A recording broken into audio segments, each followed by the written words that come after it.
First of all, I want to say thank you to everyone who has subscribed after my last two videos talking about Black Lives Matter and the vegan community. I'm so glad that that message resonated with so many people, and I'm very grateful to everyone who wants to listen to me and support me in my channel. With that being said, I hope that y'all are also directly listening to and supporting the Black people who are talking about these same issues with a level of expertise and insight that I could never have. In particular, Niles Gilmore has also responded to both of the videos I responded to with a total of almost 2.5 hours of clear, compelling, and comprehensive discussion on racism, Black Lives Matter, and how unnatural vegan gets them wrong. So I'm gonna link him and several other Black YouTubers I've been watching lately in the description, and I hope you check them out as well. Now, on with the rest of the video.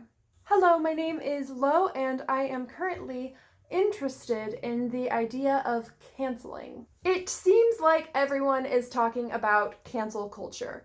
And after watching quite a few YouTube videos and reading quite a few articles, I wanted to share some of my thoughts on canceling as well. It's a pretty broad topic though, so I'm breaking it down into 3 parts. This first video will answer the question, what even is canceling really? The second video will answer the question, is cancel culture good for our society? And the third video will answer the question, how should we hold influencers accountable? If you just woke up from a coma and don't know what canceling is, well, first of all, lucky you, the world is literally and figuratively on fire and you might want to go back to sleep. But if you're wanting to stick around for this conversation on canceling, you should probably know exactly what I'm talking about. Canceling is a term that has gained popularity in the last few years in progressive spaces and in the mainstream. You're canceled. Cancelled for talking about people getting cancelled. Canceled. Cancel? Cancel culture. Cancel culture? Cancel culture. Canceling. Canceling is online shaming, vilifying, and ostracizing of prominent members of a community by other members of that community. Like so much internet slang, this use of the word canceling started out on Black Twitter, where a few years ago, people, well, mostly women, would tweet cancel R. Kelly and things like that. In this video, I'm going to use the top definition provided by the most prestigious Urban Dictionary. To cancel someone, usually a celebrity or other well-known figure, means to stop giving support to that person. However, things get a little more complicated when we talk about being canceled, using canceled as an adjective that essentially means over with. The YouTuber Mexi talks about this same distinction with slightly different terms. Consequences are things that are uncomfortable, they might be painful, but punishment is something that is, cruel. It's meant to hurt that person and just kind of destroy them. So for example, consequences would be losing your job or losing your platform. That's uncomfortable, could be painful, but punishment would be you can never have a job again. You're just ruined. This distinction is important because while to cancel has an implication of choice and reversibility, if you can stop giving support to someone, you can start back up again. To be canceled implies finality and intrinsicality. If you are over with, that's that. But this linguistic distinction means that people can cancel someone without that person being canceled. And as you can imagine, that can get kind of confusing. So for clarity's sake, in this video, I'm going to replace the adjective canceled with the adjective deleted. So when I say any version of the word cancel, I'm specifically referring to people's decision to withdraw support of someone. But when I say the word deleted, I'm referring to someone being excommunicated. I like how the Urban Dictionary specifies that canceling usually happens to celebrities and well-known figures, but not always. Some friend groups and communities also use this term when they talk about accountability on a smaller scale.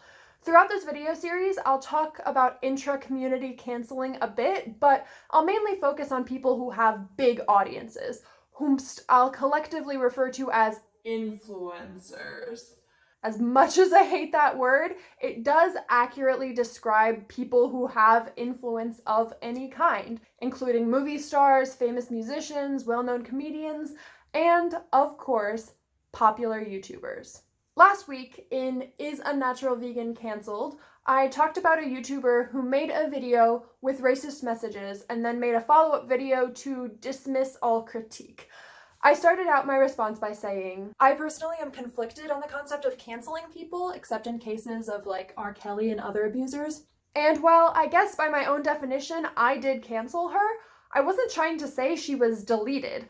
I never said she's a bad person or that she's incapable of change or that everyone needs to denounce her. I just corrected some of her misinformation, said that I don't want to support her anymore, and recommended some other channels that people might want to check out. I also said that I wasn't going to talk about her anymore, which I clearly immediately failed at. But to be fair, in this video, I'm going to be using her as a case study on canceling instead of responding directly to her content, so I'll give myself a pass on that one. I've talked about canceling on this channel once before in a video called What I Really Think About ContraPoints, which I posted in January of this year. It thankfully only got some 200 views and is now private, both because it is aesthetically atrocious and because I just don't agree with its message anymore. In the video, I talk about my own experience with a minor canceling moment in college when my majority BIPOC friend group cut ties with me. In the video, I admitted that at the time, I just saw them as bullies, but now I understand that they had their own perspectives and justifications for their actions. But still, I presented myself as their victim, like I had been deleted by them. They cut me off without talking to me about it first. They started acting nasty to me and my other friends. They withdrew the support and community that I depended on. Now, rewatching that video, I realized that in the several years between losing those friends and talking about it on camera, it had never occurred to me that maybe I was in the wrong. Maybe I should have been more proactive with those conversations. Maybe I was misinterpreting their attempts to talk to me about their valid concerns as attacks. And maybe instead of dwelling on how hurt I was that my friends stopped hanging out with me, I should have spent the last few years reflecting on what I did to make my majority BIPOC friend group feel like they had to stop hanging out with me. But I was defensive. I didn't want to see myself as the bad person, and I wanted to be blameless. So I centered myself and my own feelings instead of the people I hurt and their feelings. And that's why, when I filmed that video about ContraPoints, I empathized with Natalie instead of the people she had hurt. I'm not going to go into Natalie's whole canceling situation because the details are honestly not super relevant to this discussion, but I'll link her video and some responses in the description if you're curious. All that you need to know for the purposes of this discussion, though, is that a lot of people were hurt by her actions, a lot of people canceled her for it, and a lot of people thought her response was insufficient. There was definitely a lot of debate over whether her video canceling was a good enough apology, but if I'm being honest with myself, I probably would have supported her and dismissed her critics regardless of what she actually said. Because in that moment, I identified with her and I wanted to absolve both of us of wrongdoing. But I've been reconsidering my reaction and opinion lately, and that's at least partially because I've noticed some significant parallels between people's response videos to ContraPoints and my own response videos to Unnatural Vegan. Many of the responses to both creators include phrases like, "I've watched and supported you for a long time and I never would have expected you to do this," and "I gave you the benefit of the doubt at first, but I can't keep supporting you after how you handled this situation." When I watched ContraPoints critics say these things in January, I saw them as an angry mob of social justice warriors looking for an excuse to ruin someone's life. But now that I am one of those people saying those things about Unnatural Vegan, I realize that even these seemingly angry responses generally come from a place of hurt. As I talk with other people who also unsubscribed from Unnatural Vegan, it doesn't seem like anyone is excited about this, like, "Yes! Unnatural Vegan is finally deleted! To the guillotine, comrades!" But rather, it more feels like we all just watched a partner cheat on us and lie about it to our faces. Like, not only did she hurt me, but she made it worse by refusing to admit it, and I want to forgive her, but she's too proud to ask for forgiveness. I think I have to cancel her. And I'm comparing these creators to real-life partners on purpose.